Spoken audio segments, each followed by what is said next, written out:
Hey y'all. Well, made it to Friday, didn't we?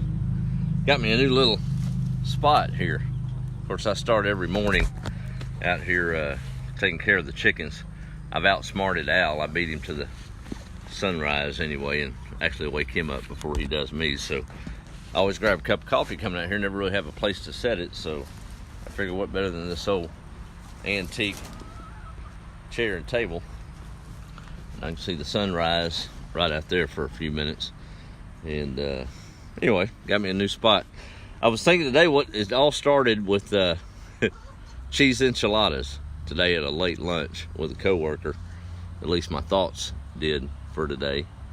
And kind of had an introspective moment. This whole experience being on this place has really grounded me again, and we was in conversation. And anyway, cheese enchilada. I'd ordered it. I didn't order that. I ordered a chicken enchilada of all things. Imagine that.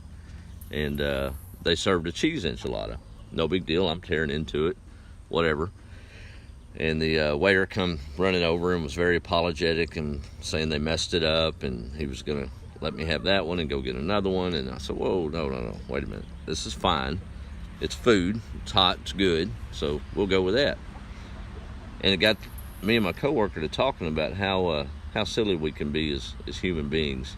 I've been majorly guilty of it in the area of forgiveness and looking over certain things. Seems like we tend to be entitled or just short and quick to throw a stone at someone maybe when something doesn't go just exactly like we planned. It's funny, actually, just a few minutes prior to ordering that, we didn't even know where we were going to eat. So what difference does it make, really? But how many times have we, and me too, just thrown a fit about a wrong order or something like that?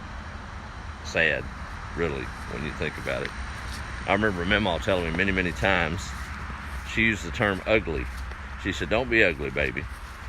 What she meant by that was, don't be rude, don't be short, don't be cruel or mean. And that just set me down thinking about all the times in my life maybe where I could have done a little bit better at forgiving or looking over some small discrepancy that really I couldn't, probably blew me up at the time, and now I couldn't tell you about it to save my life. No sense letting folks or things have that kind of rent space in your head. One memory I do recall, I was coming down the hallway a while ago and noticed the fishing rods, and I've been thinking here lately, especially in the fall when we'd come up and the crappie would be biting, I'd bring my 2 or 3 little rods and reels, and Friday night would find me sitting on that porch, restringing it, getting it just perfect, because I knew that we was going to get to go to Lake San Rayburn with Mima the next morning. And as hard as I'd try to keep all those lines straight, Dad would have to end up getting all the bird's nests out of them. But I remember one, along the area of forgiveness, I remember one evening sitting on that porch. I was living with, I may have been staying with her for a summer, late teens, and had a cousin or two that had boats back then or ways to go fishing, and I didn't. I was just up here visiting, and one had called me, and his total intent was to take me fishing that night, and I knew he was true to that. But that was the time before cell phones, and I'll never forget that evening. And it's been a mark on my life, and I've had to learn to forgive, and he didn't mean anything that dire about it, but boy, that was important to me to get to go fishing with him. Started that evening about this time of the day, and I would sit there on the porch. I had everything ready, and I'd check and recheck my lines, and every headlight that would come down that road, just knew it was him on the way. It wasn't. Dark came and went. I called his house. He wasn't home. Surely he was doing adult things as he was older. 10 o'clock came around, no sign. Mama would keep coming to the door and looking out there at me and say, baby, it's getting late, probably need to go to bed. But I held out hope. I just knew that he was coming. Finally heard from him about 10:30. He called the house phone here at Mama's and said, I'm on the way, don't worry, we're gonna have a good time. So now my hope's renewed, and I was good for another 2 or 3 hours out there on that porch waiting. Who knows what happened that night in his life, and he probably doesn't even recall it. That was pretty huge to me. Finally, at 1 o'clock, I just about fell asleep in the porch swing waiting. Mima looked out the door and said, baby, time to go to bed. He's not coming. So I went to bed, severely disappointed. And never heard from him after that, or who knows what happened. But it's funny how those things come up. He and I are good friends today, and have been fishing since, and still close cousins. But it's funny how things can look back. Who knows what was going on in his life at the time, and he had no clue that I'd be that apprehensive and that wanting to go. So I've learned with age, and maybe a little bit of wisdom, to maybe not be so quick to judge, or knee jerk, if you will. Even when maybe you got a Coke instead of a Dr. Pepper that you ordered. Probably get it corrected without throwing a fit. I know the world would appreciate if all of us tried a little bit better. I'm dang sure gonna try better.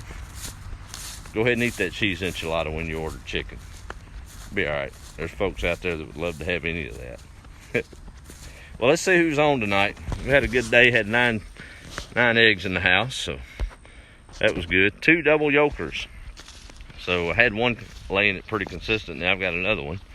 So 2 makes 4, right? Those egg cartons aren't, they're not able to hold those double yolks that well. The ones that Mima had stored up in her storage shed there, there's probably about 30 of them in there.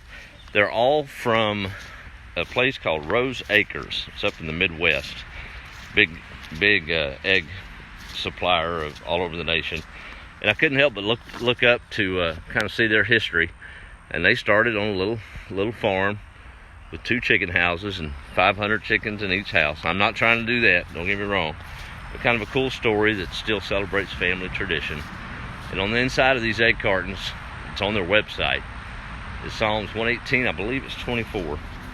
This is the day that the Lord has made. Let us rejoice and be glad in it. Thought that was kind of cool, being from Rose Acres Farm, my mother's first name. So, kind of neat. Things come full circle, so I'll use those egg cartons to supply friends and family and those that would like them some eggs. Nothing wrong with that at all. Well, I said I was going to read off who's on, so I better do that. Charlotte's on. How are you? Miss Molly. Sharon Crick. Hey, how are you this evening? Miss Carolyn. Did I grow any new potatoes? Yes, ma'am, I have. I actually, I didn't till the actual row, but I've got, if you can see, I got this evening and went ahead and broke ground. I'm going to have 4 rows of turnip and mustard greens that we'll be putting in tomorrow. And the potatoes, I'd kind of given up hope on them. They're a little young yet. Oh, let me turn it around, excuse me. But this may be a better advantage. We got weeds out here, but no bother, I'll get them tomorrow. But we've got about 10 new potato plants coming up. Couldn't find any seed potatoes, and after doing a little research, now they have yet to make, so keeping my fingers crossed. But those were right out of the grocery store, the red boiling potatoes. I quartered them up. They hadn't even sprouted on the eyes yet, and sure enough, they came up. So we'll see if they make. Said they will. We'll see. Maybe a little expensive, but oh well. Belinda's on. Yep, grandparents' property, very humbling. Thanks for checking in. Mr. Harrington from Gunsight, Texas. Yep, bow season opens in the morning. And I don't guess I'll have any venison on the table because I hadn't seen no deer eating my peas, thank the Lord. There is a little hunting lease back behind here, so I guess they'll harvest that. Good luck to all you hunters in the morning. If y'all want to get rid of some venison, I got some fresh corn and purple whole peas that match it pretty good. We might make a trade. Hey Dorothy, how are you? Volunteer to soup kitchen or food bank? Yes, ma'am, that is exactly right. I've done a few of those projects, and man, people are thankful to get something to eat. We're fools to be silly like that. Hey Joseph, how are you? Appreciate you checking in. Good buddy of mine. There's Angela. It is hard to look over things at times. Dallas, Georgia. Hey Kim, how are you? Roxanne's here. There's Charlotte waving hello, and Allison from Beckville. My buddy Bruce is watching. How are you, sir? Pamela and Sandy's on. Let's see. Oh, my good buddy Will in Waco, Texas. Well, Axel, I guess it would be. I got to call you, buddy. We kept missing each other that evening. I may try that here in a minute. Hope all is well. Barbara, how are you doing in Atlanta? My Aunt Bonnie's watching. About to wrap it up. If y'all want to type hi, Aunt Bonnie, she knows I'm waving at her there. Hello, Kathy. A lot of y'all comment after the video, and I always like to read them and see where you're from and see what your thoughts are. But I guess tonight's thought is a little bit forgiveness. And not even going to get into the meltdown I've seen on Facebook this week. Sure thankful I got out of the politic game. I didn't know hardly any of the players in the battle, and it actually felt good, to be honest with you. There was a time when that absorbed my life, and I could have told you dates, times, memo numbers, everything. But kind of was good to be intentionally ignorant. No need to be apathetic, but man, we can get caught up in that stuff and look at us just fighting like cats and dogs. Silly. If you ask me, that's not how America was built. Built on being good. Setting rights the wrongs, sure, but being good and decent. I do have a special treat in the morning. I hate to announce it just in case things don't work out, but I think we're on track. Got a good buddy in Ireland. He'll have to tell us exactly where. Has a podcast and loves America. Has some really good insights from the outside looking in. Always enjoy talking with him. We've stayed in touch. We met last year in the wake of Hurricane Harvey, and have stayed in touch over the last year, and feels like we've been brothers for a lifetime. I always like hearing his perspective, but he's loving all this farm stuff going on, and I invited him to join me in the morning for a little live video conversation. So kind of planning around 8 our time, or my time here in Nacogdoches. It'll be on about 1 in his area, or 2 o'clock. So should be a good visit. He's a neat guy to talk with. I think your spirit will be renewed when see how thankful we need to be about who we are as Americans. But good stuff. Well, I'm gonna go finish my cup of coffee. I did heat up a day-old cup because I didn't feel like making a new pot. Come out here and spilled it, so I had to make a new pot anyway. So I got a pot of coffee to drink. Good thing I don't have to work in the morning, at least on the job. I'll be out here working, but that's okay too. Y'all be the light. Call somebody tonight, your family, your friends, tell them you love them. Hope to see my sister and mom and dad tomorrow. She's coming up for a visit, and we'll probably check. Well, I know we'll check in at 8 and maybe through the day. Let me see here. Catch up a couple of folks. There's Molly saying hello to my Aunt Bonnie. That's awesome. There's Wes Walker in Woodstock, Georgia.